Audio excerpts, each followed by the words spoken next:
Kitab Mazmur. Kitab Mazmur berada di dalam Alkitab Perjanjian Lama yang biasa kita kenal sebagai kitab puji-pujian atau kitab-kitab hikmat.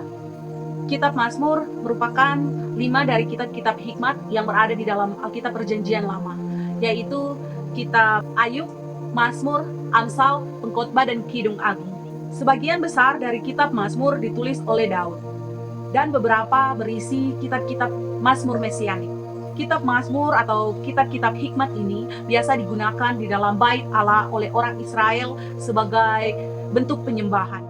Kitab Mazmur dibagi menjadi 5 buku, yaitu diambil dari ayat yang pertama sampai ayat 41, ayat 42 sampai dengan ayat yang ke-72, ayat 73 sampai ayat 89, ayat 90 sampai ayat 106, dan yang terakhir ayat 107 sampai ayat 150. Dan selanjutnya sampai batas-batas tertentu yang menceritakan keseluruhan dari kisah Israel. Secara ringkas, 5 buku ini dapat kita bagi menjadi 5 bagian. Yang pertama, masa pembentukan pemerintahan Daud. Dan yang kedua, masa pemerintahan Raja Daud sampai pada pergantiannya, yaitu kepada Raja Salomo. Dan yang ketiga, masa penawanan di Babel dan pecahnya kerajaan. Dan yang keempat, masa kembali dari pembuangan tanpa adanya Raja Daud. Dan yang kelima, adanya harapan pembebasan di masa depan dengan Allah sendiri sebagai Allah kerajaan Israel. Kitab Mazmur adalah kitab yang sangat luar biasa. Kitab Mazmur berisi hikmat-hikmat, puji-pujian, kitab puisi yang sangat-sangat memberkati dan menenangkan jiwa.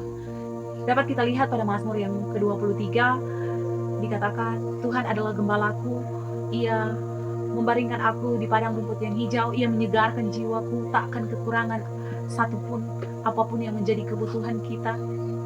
Kitab Mazmur memberikan hal-hal atau sudut pandang yang sangat-sangat istimewa tentang Tuhan sendiri. Begitu banyak hal yang bisa kita dapatkan dalam kitab Mazmur yang bisa menjadi pegangan atau inspirasi kita di dalam menyikapi setiap masalah atau setiap tantangan pergumulan kehidupan kita. Sekian dari saya, dan terima kasih. Tuhan Yesus memberkati.